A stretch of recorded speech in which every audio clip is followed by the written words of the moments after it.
Hey YouTube, this is my Yellow Rose of Texas Intarsia bandsaw box.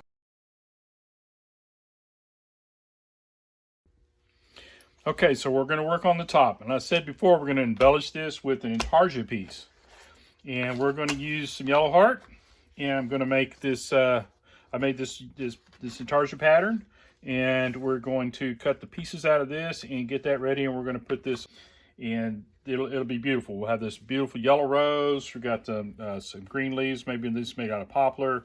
I'll probably use, I've got some pecan or something like that I might use for the stem. It'll look really nice. And then that's what we're going to do. We're going to put an Intarsia piece on top of this. So that's the next step. Okay, so you can see what I've done here. I've taken this, I guess it only took me about 5 sheets, 19 pieces. And I've cut each one of them out individually. Just kind of rough cut around them. I'm going to get much better than that. Then what I'm going to do is I'll attach these with the grain direction. It's real tempting to, like this one, I'll probably cut this piece right here together. There's 2 small pieces here, and that'll be fine. But there was a couple of these that were like this. The direction is the same with this piece and this piece. So you can see that the direction of the arrow. But I'm not going to cut them out of the same. I'm going to cut them out of the same piece of wood, but I'm going to cut them in different places in the wood, and it's going to give this thing a whole lot different character than it would just to be cutting all of them that are in the same direction out of the, like this would just be one piece, and then you'd cut it apart. It's going to be better. It's going to give it a lot more character if they're all individual. After all, a rose, each individual rose petal is a different petal, and it's going to have a little bit different hue or a little bit of different coloration, whatever you want to, however you want to describe that in real. So if we're going to do this out of wood, let's do the same thing. Let's give it just a little bit of different grain, even though it's going to come out of the same piece of yellow heart, which is right here. We've got this piece of yellow heart. It's not the same all the way through. There's some different grain, even though it's real consistent. It does have some different colors to it. So as you do that rose, it's gonna come through. So it's important. This is gonna be an heirloom piece. It's gonna last forever and ever. That's my hope anyway. And so I want to do the best I can. And that's just one little thing, the little detail that can really make a difference. Okay, so took my yellow heart, and my board was a little it was a little warped and stuff, so I took it over the planer and I planed it down flat so it sits nice and flat. It's about 3/4 of an inch thick. I covered it with painter's tape. I put the painter's tape in the direction of the grain, so I could follow this. I glued all my pieces on here. All my arrows are going with the grain like I want, and I just randomly put them on there. I started a little tight maybe if I had more wood to work with, but that's fine. I'll have a little scrap piece that I won't know what to do with when I'm done, so that's always something. It's yellow hard. It's pretty dense. It cuts. It's fairly tough wood to cut. In my opinion, it's nice. It helps you stay on lines. The grain's really tight, so it's easy. But at the same time, it's probably going to take me, I figure, 4 blades, maybe 5. If I get where I'm dull at all, I start to push at all, I'll just change blades. They're so cheap. And like here again, we're making an heirloom piece, and so it's real important that this is going to be, this needs to be just as perfect as you can get it. So I use a DeWalt. I'm going to use either a number 5 or a number 3 ultra reverse Flying Dutchman blade. Don't get anything from that. That's just what I use. So I'll probably start with the 3, and if I think it's just really too hard, I'll change to a 5. A 3 is going to give me a little cleaner line, more maybe a little more accuracy on follow my thin red lines. So that's where we're going now. I'm going to start cutting this piece out, and then I've got my leaves here. I'll get some poplar and stuff, and I'll do the same thing with these little pieces at the end. But right now I'm going to concentrate on just cutting out the rose petals. I just wanted to talk about a couple of things that I do. I don't know that they're going to make much difference, but I think they do. So I've got this emery board in here at 150 and 320, 2 different grits. And so I'm going to, as soon as I get that in there, I'm going to check this out. I'm going to turn this on. I usually run my saw about half speed, almost always. I'm going to do the first one. And all that's going to do is just smooth that back a little bit. I'm going to do that a little bit, and then I'm going to take the second one, finer grit, just like sanding anything down. It just covers that back of that blade and just smooths it out and rounds it off. And I've taken it out and looked at it under pretty high magnification. You can definitely tell the difference. So I like doing that. The other thing you want to do, you always want to do, is check your square on your saw. So, and I'm good. Good, especially with Intarsia. The pieces have to meet each other, and so it's important that those. If you got a little bit out of square and you got one going this way and one going that way, you're gonna have a big gap. So really, we're trying to minimize the gaps. We can't always eliminate them all, but we can minimize them. Other thing I do is I've got this little guy that it just helps me. I don't know, Steve Good, a whole bunch of people, they've got all kinds of little things. Just cut it out of a piece of scrap. I can get under here and I can tighten these up. I don't want to over tighten them, but it just gives me a little more than just the thumb tighten. Don't get me started on the Pegasus thing. That's these things right here. I don't know. I bought them, but I'm not sure I needed them. So they look cool though. On my DeWalt said, I guess that's it. And that's all I know right now. So I'm gonna start cutting this. I'm gonna start cutting this out, and I'm just gonna pick a piece out here on the corner, and I'm just gonna go for it. I'm not gonna bore you guys with cutting out pieces for Intarsia, but I'll get back to you when I get all this cut out. Okie doke. Yeah, I got my rose cut out from the Intarsia, my petals, out of poplar. Got a little piece here of a pecan, and I know it's a little small, but you know, once we get this shaped up, I think it'll be all right. If not, I've got another piece. I could probably cut a little thicker piece, so I'll worry about that later. But these all fit in there pretty good. So what I'm going to do now is I'm going to go ahead and, but what I wanted to show you was I'm going to make sure that when I go to shape these things, I'm starting to shape them, I want to shape the right side, and I don't want to make a mistake of shaping the bottoms. So as I take these off, all I basically do, I just put an X, and the X means it's the bottom. You can also, some people would number them and just put a number on there.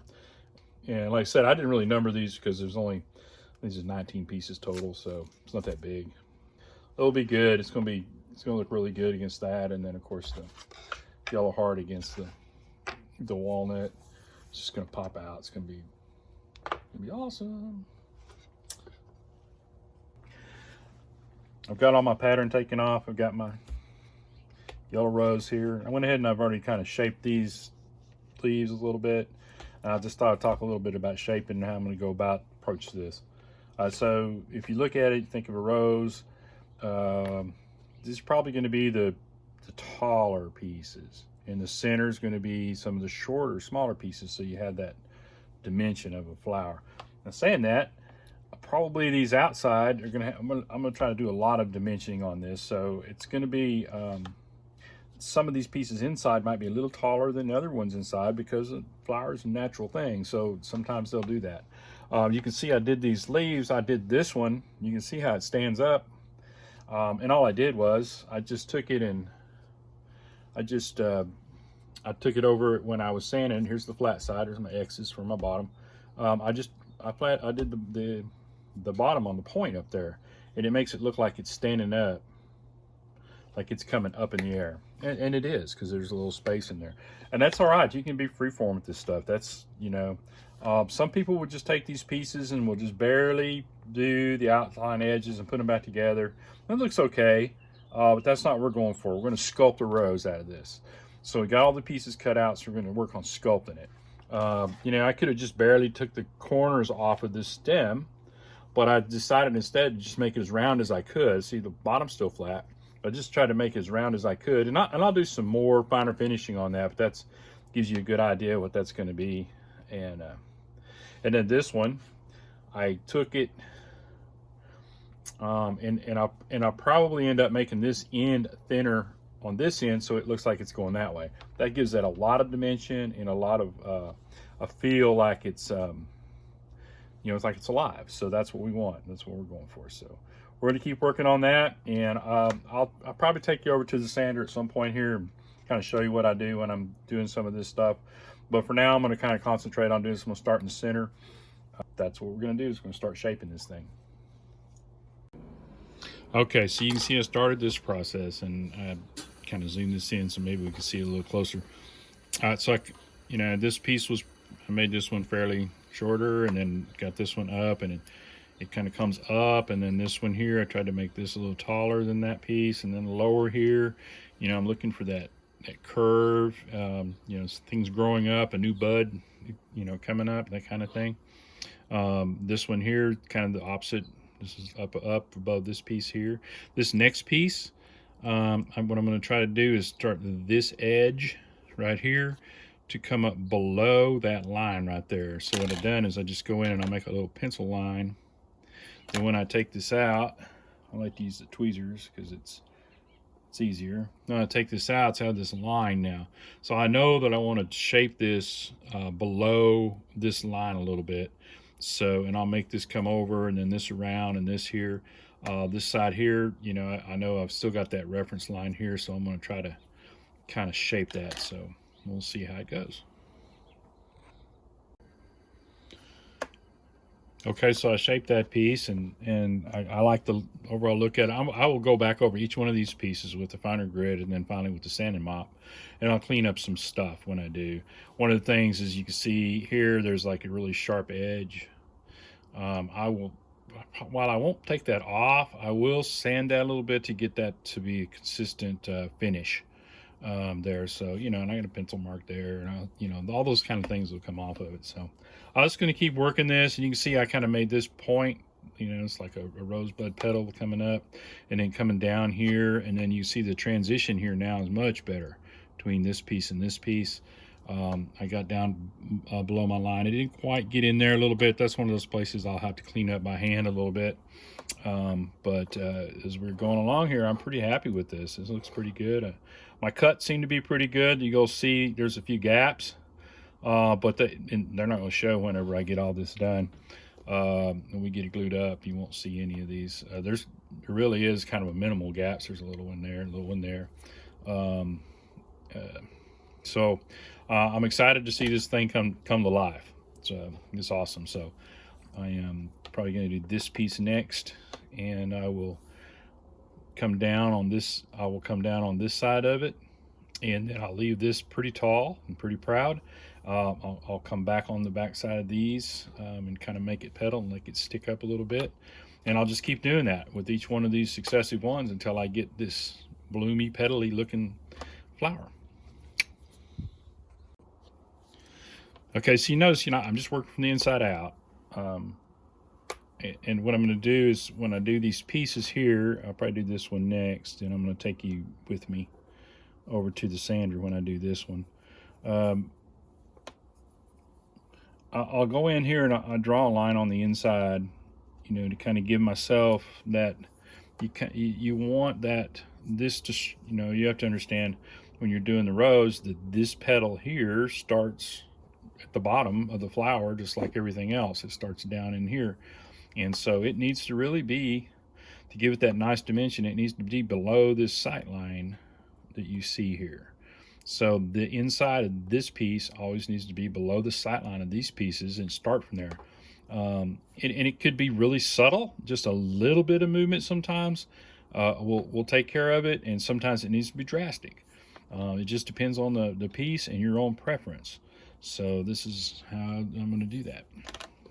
Like I said, when I get to this piece, I'm going to take you over and show you how to do this piece. And I'm going to go ahead and do it now. This is, I'll work around that, but I want to get this little angle cut down. So let's do that. Okay, so I used pneumatic drum sanders. They're inflatable. These are really nice. I really like them. They don't get hot. They don't. They do leak a little bit, but you have to air them. I just tear them up every time, and they're soft, so you can get some really nice contours with them. I really like this set. This is, I think it's sand something, maybe Sand Boss. I'm not sure. And you can get the sleeves in different grits. Right now I'm using a 120. This piece down, and I know for a fact that here's my line that I made. I know I'm going to want to take that down. I want this to be the high point. thinking this is a rose petal. So we're gonna start there. So it's gonna get noisy. Got my drill press. And I got my dust collection. I got gates back here you can't see, but it'll suck this stuff up pretty good.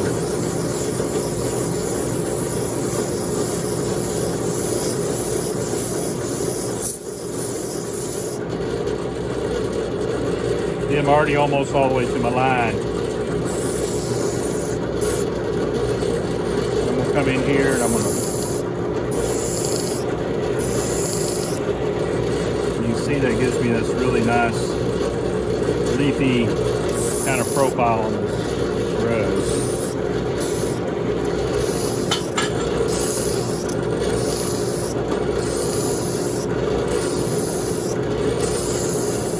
And I want that to just kind of bend over. You can see how I'm shaping that. Give me that nice look there. And I think I want to just take it on over. Curve that whole piece. Here again, try to make this point kind of stand out. So that's what I'm trying to do with this piece right here. I'll just roll it like that. Now you can see how that works pretty good right there. So we're gonna take it over and see what it looks like.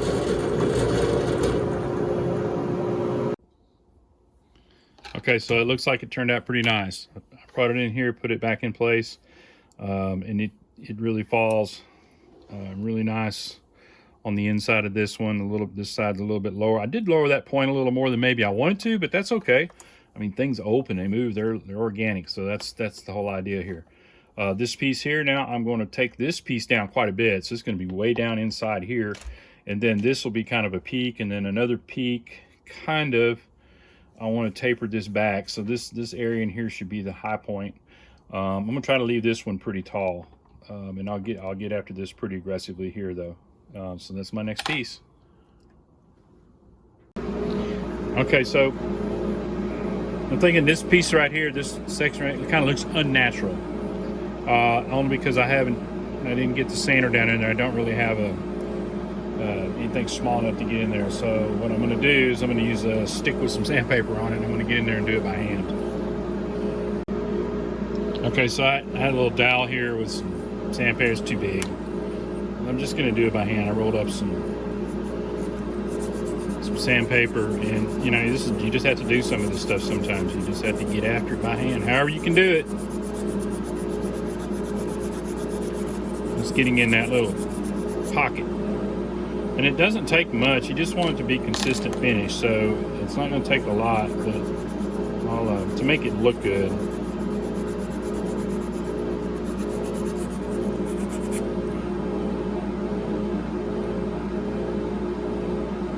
Yeah, that's what he's like. As you can see, it already looks less. It already looks more natural than it did a while ago with that sharp edge on there. So I'll probably do that all the way around here, just kind of get that inside a little bit. But since I got the outside shaping like I want, and doing that well with the machine, that's all those things that I'll do by hand when I get through using the machine. So far I think it's looking really good. Hope you guys agree. Okay, so I got the main shaping, I think, done. There's a few little places I want to clean up, but I'm going to take this over and a couple of places, and I'll put it on I think I've got a 220 grit on a drum sander, and then I'll hit it with my mop. And when I come back, it's going to be really pretty and yellow and birdy stuff. It'll look really beautiful. So that's pretty much that portion of it, I think, is done. I think it looks good. It's got a lot of dimension to it, nice and deep. So that's where we're at. So I thought I'd look at it a little, just kind of show a couple things that I did that I think it sets it apart in the long run. You can see a couple places where I undercut these end pieces here. So I actually sanded back underneath it to give it give it some more dimension. And I may do that a little bit more here, and some maybe here. I did some here. I may do a little bit more. I did a pretty good job here, but I might do some more. This is pretty flat here, but cut that. You want to be careful. You just don't have enough foot on the bottom of your piece here. You still don't have enough foot to glue it down, but you can do some of that. It just gives it a lot more dimension, and you know, just gives it more life. Okay, you can see kind of finished. It's not glued down, it's just loose. As you can see, you know, one good way to do this is if you really want to see what any Intarsia piece kind of looks like, and say you want to know what it's going to look like on the wall when you get it, you can put it on the floor. I already did this, so I'm not going to do it in front of the camera, but you can put it on the floor and stand up over it, and it gives you really good perspective of it gets you a lot more depth. And the video here is really going to show you that depth. So I think it turned out really nice. I'm happy with it. The next thing I'm going to do is I am going to get my router table out. I'm going to route a round over on here. I think I'm going to do the bottom of the box too, just a little 1/8 inch round over, not much, just to make it look like it's floating up a little bit.